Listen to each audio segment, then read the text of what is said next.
Fala pessoal, nesse vídeo nós vamos aprender a calcular derivadas direcionais. No caso nós temos a função em função de x, y, z, 3e elevado a x vezes cosseno de y, z. Nós queremos essa derivada direcional no ponto com coordenadas 0, 0, 0 e na direção do vetor 2, 1, menos 2, que é a mesma coisa que 2i mais j menos 2k. Nós vamos efetuar esse cálculo agora, assim que você curtir esse vídeo e se inscrever aqui no nosso canal.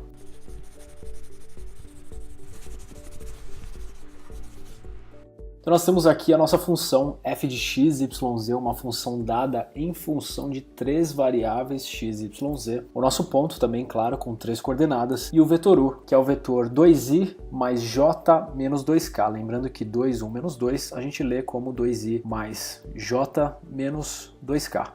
Nós começamos o cálculo da derivada direcional pelo cálculo do gradiente. E o que é esse gradiente? O gradiente de uma função f, ele é a função vetorial nabla f, que a gente escreve da seguinte forma. Nabla f, que é a mesma coisa que gradiente de f, ele é um vetor composto pelas derivadas parciais com relação a x, a y e a z. Portanto, já deu para ver que nós precisamos derivar esse cara aqui com relação a x, a y e a z. Vamos começar pela derivada parcial com relação a x. Se nós estamos derivando com relação a x, cosseno de yz é uma constante, assim como, claro, o 3. Portanto, nós temos 3 cosseno de yz, tudo isso multiplicado pela derivada de e elevado a x, que é o próprio. Derivada parcial com relação a y, um pouco diferente, o 3 e o e elevado a x são constantes, tudo isso vezes a derivada de cosseno de yz. Lembrando que a derivada de cosseno, ela vale menos seno do arco, no caso yz. Aqui existe uma regra da cadeia, vezes a derivada de yz em função de y, que é igual a z. E agora a derivada com relação a z, bem parecida com a derivada parcial com relação a y, porém nós teremos aqui menos seno de yz vezes a derivada de yz com relação a z, que é igual a y.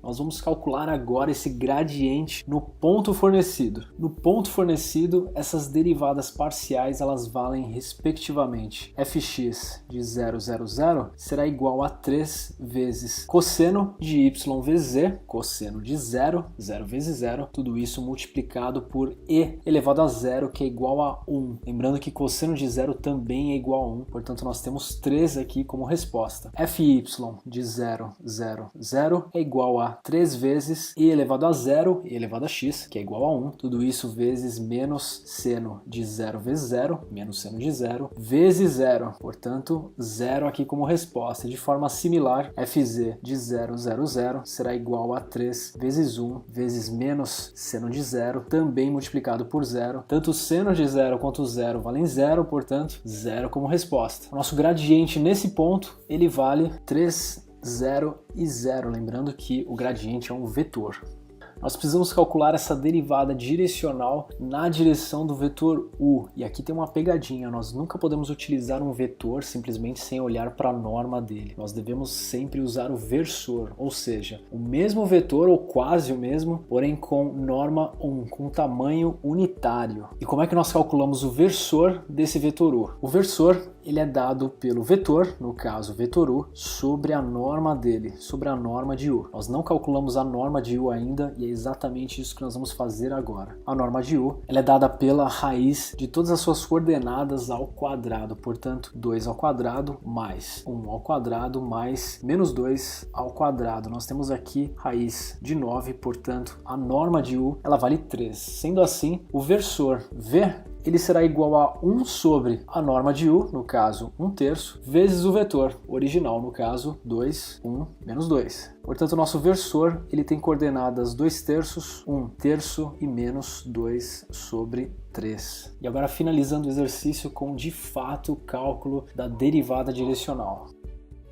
A derivada direcional, ela é um produto escalar, no caso entre o vetor gradiente e o versor, que representa a direção da nossa derivada. Portanto, a derivada direcional de f naquele ponto P, ela é igual ao produto escalar entre 3, 0, 0 e o versor 2 sobre 3, 1 sobre 3 e menos 2/3. Fazendo esse produto escalar, lembrando que no produto escalar nós multiplicamos essa coordenada por essa e somamos com a multiplicação dessa por essa e mais uma vez somamos com a multiplicação dessa coordenada por essa. A única que não irá produzir um resultado nulo é essa aqui. 3 vezes 2/3. Portanto, nós temos 3 vezes 2 sobre 3 como resposta. Cortando o 3 com 3, nós temos 2. Tudo bem, a derivada direcional ela vale 2, mas o que ela significa? A derivada direcional ela é a taxa na qual uma função varia na direção dada, no caso, na direção U, no ponto fornecido, que no caso foi o ponto 2, 1, menos 2.